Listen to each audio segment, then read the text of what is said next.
Apple cider vinegar between meals or at the tail end of a meal might be exactly what we need to keep us satiated, keep us full. It's really interesting, and it's not just because of its effect on potential blood sugar. No, it actually might be playing a role in what signals our brain to make us feel more satiated. It's pretty interesting new science, and I'll break down the study. When I was going through my 100-pound transformation, hunger honestly was my biggest issue. Okay, I was a fast food junkie, so I would always be craving fast food.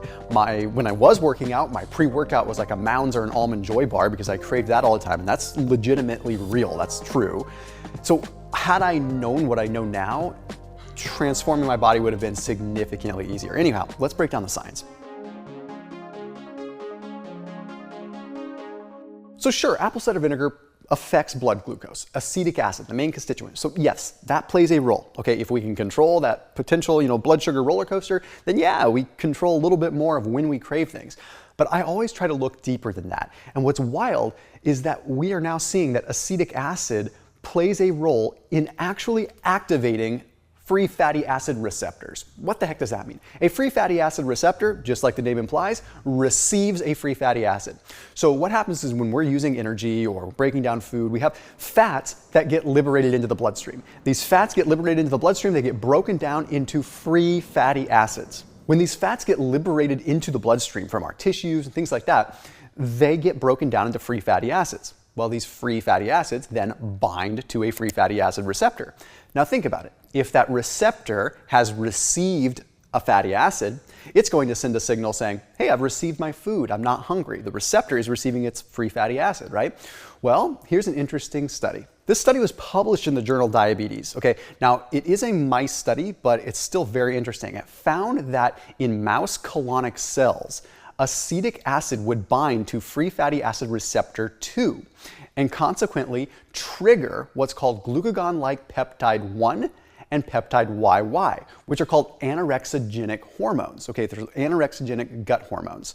Now, what glucagon-like peptide 1 specifically can do is it delays gastric emptying. So if you had apple cider vinegar between, like right after a meal or in between a meal, it could potentially be slowing down the digestion, therefore making it so that the signals from your gut to your brain are telling you you're full, even though nothing is really changing as far as what's going to get absorbed. For the record, today's video sponsor just completely makes sense. Today's video sponsor is Ujido Matcha, and what I typically do is I'll take matcha green tea, which has no sugar or anything like that, and I'll combine it with apple cider vinegar and make like a matcha lemonade. You could add a squirt of lemon to it. So take matcha tea, put a couple tablespoons of apple cider vinegar, a couple squirts, like maybe a quarter of a lemon, and then a little bit of stevia or something like that, and it tastes delicious. But anyway, the matcha that I use is today's sponsor, which is Ujido Matcha. So I put a link down below. They are a 187-year-old matcha green tea company. So they do it the right way. They harvest it in Japan, in the shade, baby green tea leaves, pulverized the way they're supposed to be real, authentic, ceremonial grade matcha. So I put a link down below. I know it sounds kind of like random with apple cider vinegar, but I think there's a connection just based upon my own personal testimony with what I do. So anyhow, check them out down below in the description. So this glucagon-like peptide and peptide YY, not only do they delay gastric emptying, but there are some studies that demonstrate that they could actually signal our brain to keep us more satiated. So that means that, wow, not only at a direct mechanistic level, but possibly at a neurological level, are we keeping ourselves more satiated? And it's all coming from just simple acetic acid from, well, any vinegar really, but I like apple cider vinegar. Another thing we have to look at is the digestive component.